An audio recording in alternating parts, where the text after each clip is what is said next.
La méditation de ce 6 janvier est intitulée « Un amour né de la miséricorde ». Car je leur ferai grâce de leurs injustices, et je ne me souviendrai plus de leurs péchés. Hébreux 8, 12. L'amour de Dieu envers l'humanité déchue est un amour né de sa miséricorde, car les hommes sont tous indignes.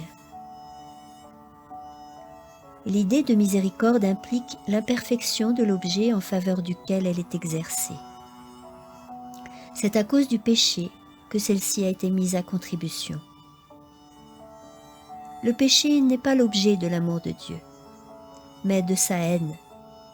Cependant, il aime le pécheur et a compassion de lui.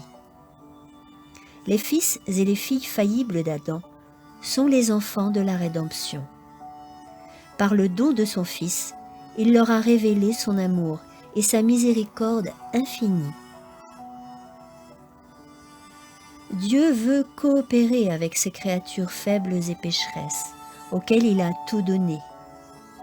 D'un côté se trouve la sagesse infinie, la bonté, la compassion, la puissance. De l'autre côté se trouve la faiblesse, le péché, l'impuissance totale, la pauvreté, la dépendance. L'homme a reçu le privilège d'œuvrer avec Dieu pour sauver son âme. Il peut recevoir le Christ comme son sauveur personnel et croire en lui.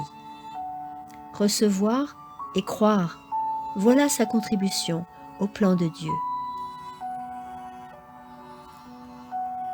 Le plan de la rédemption fut conçu à la fois par le Père et par le Fils.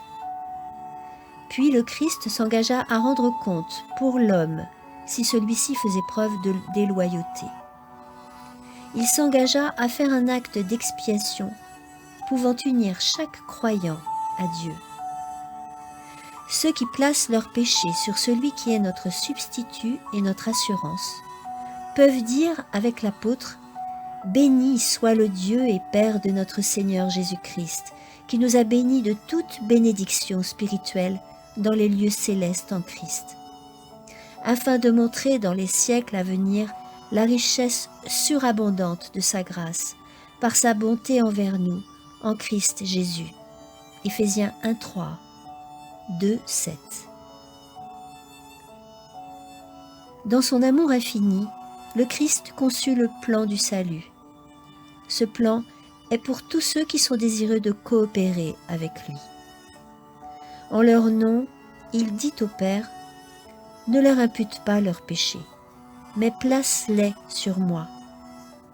Fais preuve de miséricorde vis-à-vis de leur injustice, et ne te souviens pas de leurs péchés et de leurs iniquités. Ils ont accepté mes mérites et ont trouvé la paix en moi. Ma justice est désormais la leur, et en mon nom, bénis-les de toute bénédiction spirituelle. Amen.